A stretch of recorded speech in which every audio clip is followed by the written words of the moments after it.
talk to you just for a moment on the subject. Don't wait till midnight. Would you just nudge the person next to you and say, neighbor? Oh, come on, you got to say it a little better than that. Say, neighbor. Don't wait till midnight. Come on, find somebody else and say, neighbor. Don't wait till midnight. Please, oh my God, but if you would have just thought in your mind that you don't have to wait till midnight to declare a thing, but you can start declaring that thing days and months before the next year. At that point, until we've crossed, we wait until January 1st of 2012 to decree that thing. And I can't understand that for the life of me, because if there's something to be different about me, it has to change in me before I step into the new year.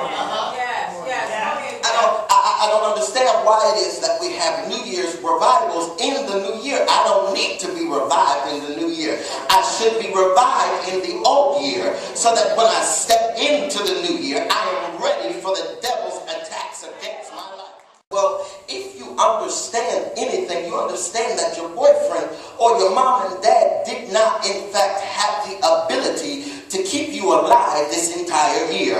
And so you would understand that your debt is to God on December 31st of every year, because he's kept me, and simply because he's kept me, I need to go to church. I'm just saying. I'm just saying. So now, Paul and Silas, they have clearly opened their ears to listen unto the voice of God, to tell them where to go and where not to go. Oh my God, if we as the saints of God would begin to open up our mouth and ask God, who is it, what is it that I have to do for my next year to be better than this year? Oh my God, because if you don't indeed consult God, you will never find out what you have to do.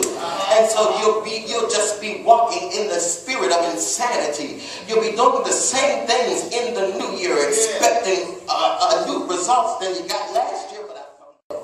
But if you understand anything about God, everything that God does deals with predestination. And so now, Paul and Silas did not have to go through this for nothing.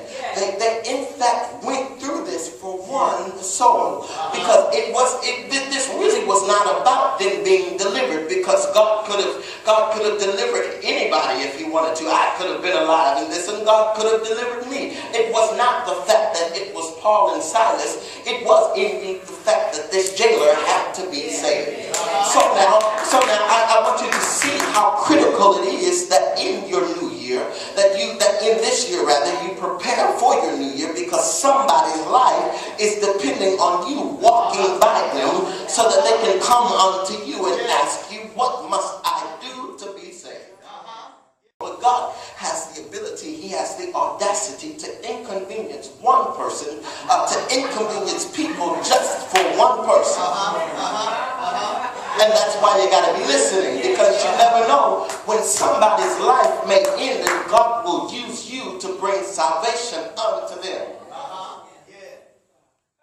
Because what that symbolizes is, if I've had a year of hell, and if I've had a year of utter destruction, now at midnight, it's just time for me to give God the praise, because I understand now that because this year has been bad, that God is about to break the chains off of me, so that in the new year I can give him a different praise. I can give him a new praise. Why? I can praise him because he kept me, and because he brought me out of this bad year into this next